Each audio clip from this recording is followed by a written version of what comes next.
നിയമസഭാ തെരഞ്ഞെടുപ്പ് പടിവാതിൽക്കലെത്തി നിൽക്കെ കേരള രാഷ്ട്രീയത്തിൽ ഡീൽ വിവാദമാണ് കൊഴുക്കുന്നത്. UDF LDF മുന്നണികളുടെ ഡീൽ ആരോപണത്തിൽ പ്രതിരോധത്തിലായിരിക്കുന്നത് BJP ആണ്. വോട്ട് മറിക്കലിന്റെയും വോട്ട് കച്ചവടത്തിന്റെയും വിവാദ ചരിത്രമുള്ളതിനാൽ ആക്ഷേപങ്ങളിൽ നിന്ന് എങ്ങനെ കരകയറുമെന്നറിയാതെ വലയുകയാണ് പാർട്ടി. NDAയിൽ പുതിയ ഘടകകക്ഷിയായി എത്തിയ 2020യുമായി ബന്ധപ്പെട്ടാണ് ഡീൽ ആരോപണങ്ങളിൽ ഏറെയുമുള്ളത്. മാസങ്ങൾക്ക് മുമ്പ് മാത്രം മുന്നണിയിലെത്തിയ 2020ക്ക് പാർട്ടിക്ക് സ്വാധീനമുള്ള പല മണ്ഡലങ്ങളും നൽകിയതിൽ BJPയിൽ കടുത്ത പ്രതിഷേധമുണ്ട്.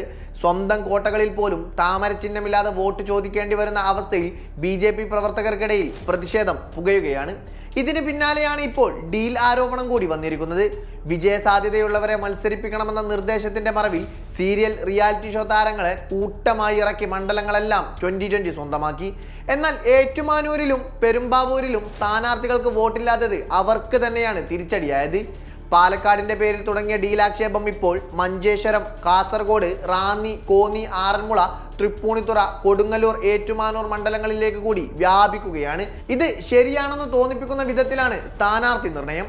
തദ്ദേശത്തിൽ BJP മുന്നേറ്റമുണ്ടാക്കിയ തൃപ്പൂണിത്തുറ, കൊടുങ്ങല്ലൂർ മണ്ഡലങ്ങളും തൃക്കാക്കര, ഏറ്റുമാനൂർ ഉൾപ്പെടെ BJPക്ക് സാധ്യതയുള്ള മണ്ഡലങ്ങളിൽ പലതും 2020ക്കാണ് നൽകിയത്.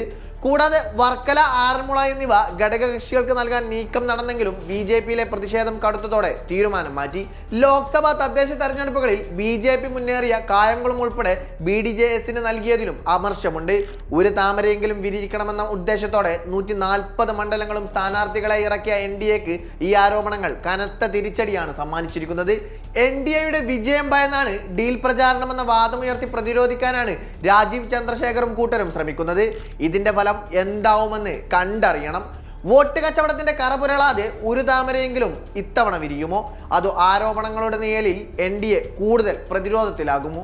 അതിന് വോട്ടെണ്ണൽ ദിനം വരെ കേരളം കാത്തിരിക്കണം.